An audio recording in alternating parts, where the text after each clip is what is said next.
I mean, if you thought the bank bailout was bad, every single man, woman and child in this country losing €14,000 a head. Well, wait till you hear about the pensions rip-off.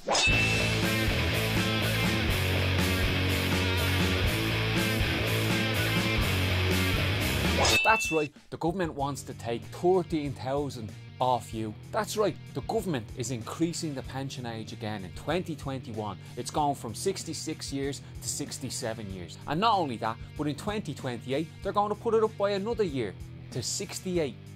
Considering you lose €13,000 every time they put it up, this adds up to a €26,000 theft from a worker. Now, I'm sure the media will be filled with loads of experts talking about how people want to work longer. But you tell that to someone who's working on a precarious contract or is bogus self-employed on a building site, that they have to work on the sites until they're 68 years of age before they're entitled to a pension.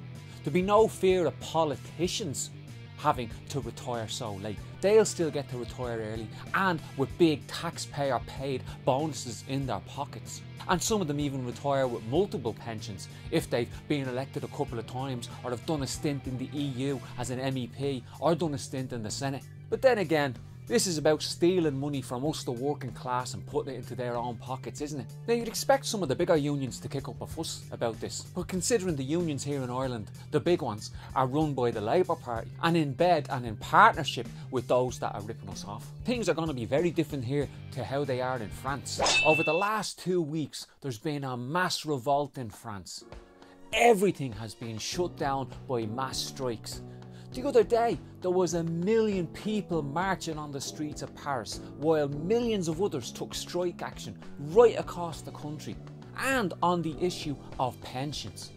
So the French workers, how did they react when the ruling class tries to put their hands in their pockets, tries to pick their pockets and steal their pensions? They rise up and they fight back. French rail workers shut down all the rail lines. The leader of one of the biggest unions in France said that the government had crossed a red line and they weren't taking it.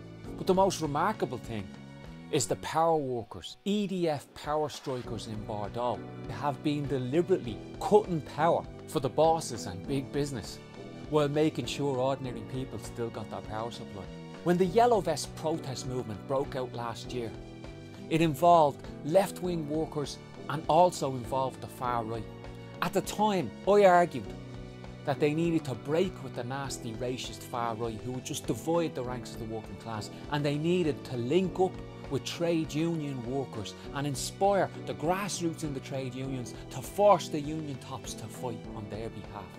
That's exactly what has happened. A strike, and especially a mass strike like the ones we're seeing in France, is the most effective weapon the working class has in its toolbox. In Ireland, our union leaders did not utter a word of protest when the retirement age was increased, because the Labour Party tries to suffocate any struggle by working class people. So how do we get a revolt like the one we're seeing in France on the streets of Ireland, but most importantly in the workplaces of Ireland? Well, I suppose some people will say, it'll never happen here, the Irish people are sheep. But to those people I say, I understand why you can get pessimistic sometimes in this country, but you're wrong and you've got a short memory. Because as recently as 2014, we had 120,000 people on the streets in the water charges protest movement. But what was missing in that mass revolt, in the mass water revolt, was a radicalisation of the grassroots and the trade unions to join that revolt. Because our Industrial Relations Act bans political strikes by trade unions. But why accept that ban? Why not stand up to it?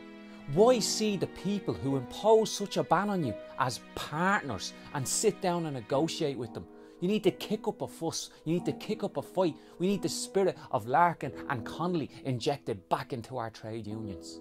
What we have to do is build movements on the streets. We need a water-style movement on the streets on housing.